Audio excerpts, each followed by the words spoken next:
Պետք է հայտարարեմ, որ այսօրվա արտահայտ նիստը հանձնաժողովի չեղարկվում է, ինչի մասին հայտարարություն անձնել պետք է դրված լինի։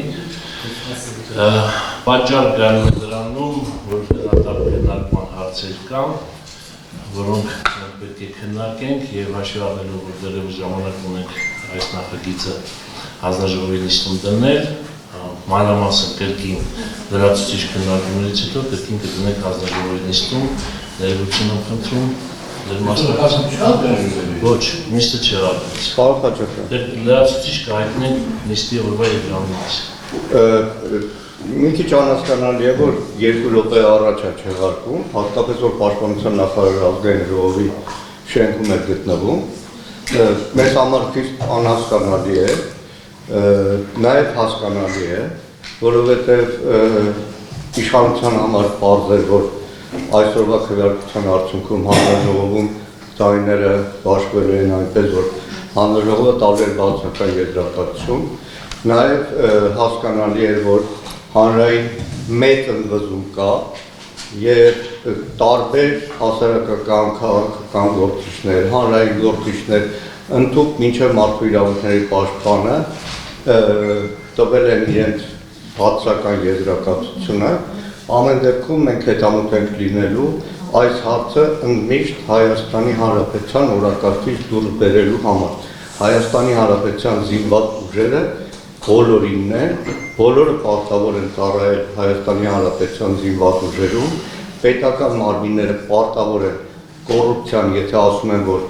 կոռուպցիա կա, կոռուպցիան արմատախիլ անել, բայց բոլորը հայրենիքի նկատմամբ ունեն նույն պարտականությունները, անկախ սոցիալական, ռասայական եւ այլ տարբեր կատեգորիաներ։ Պարոն Խաչատրյան, մի բան ասեմ արձագանքեմ, նախ ասեմ, որ հանրային լայն շրջանակները ոչ միայն ընդունում են այս օրենքի նախագիծը, այլ կա մեծ սպասում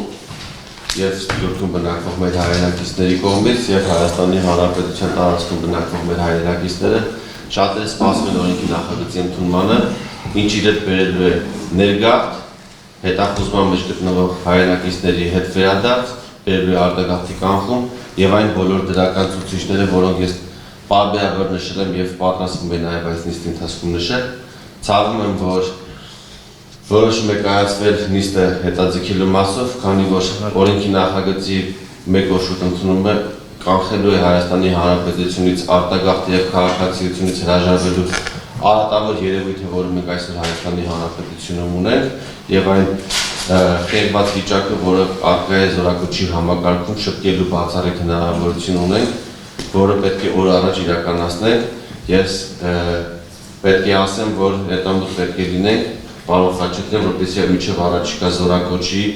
օրը, այսինքն մինչև հուլիսի 1-ը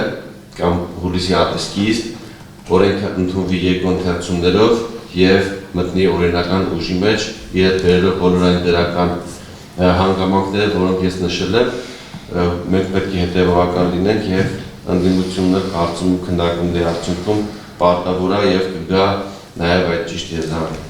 Շնորհակալություն հարգելի պատգամավորներ, խնդրում բովանդակային այլևս քննարկման մեջ չենք մտնում հանրաժողովի։ Չէ, պարոն Սարգսյան, ընդդիմությանը կոչել, պարոն Սարգսյան, ընդդիմությունը ներկայացնողներում միշտ սրտացավ մասնակցում է, ինչ վերաբերում է ներգաղթին, նախորդ տարի դուք օրենսդրական նախաձեռնություն հանդես եկաք, որը ընդունվեց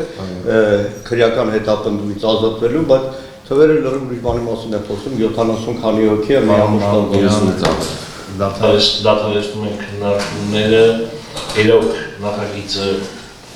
որակական փոփոխություններ բերում է համապատասխանային համակարգում, այն միտված է ավելի ուժեղացնել համապատասխանային համակարգը, պաշտպանության համակարգը կամ մի շարք դիտարկումներ, իրարամերժ դիտարկումներ եւ բոլոր դիտարկումները պետք է մանրամասն քննարկվեն, նոր հետո անցնենք առաջ, շնորհակալություն, ներողություն եմ խնդրում նիստը չեղարկելու համար։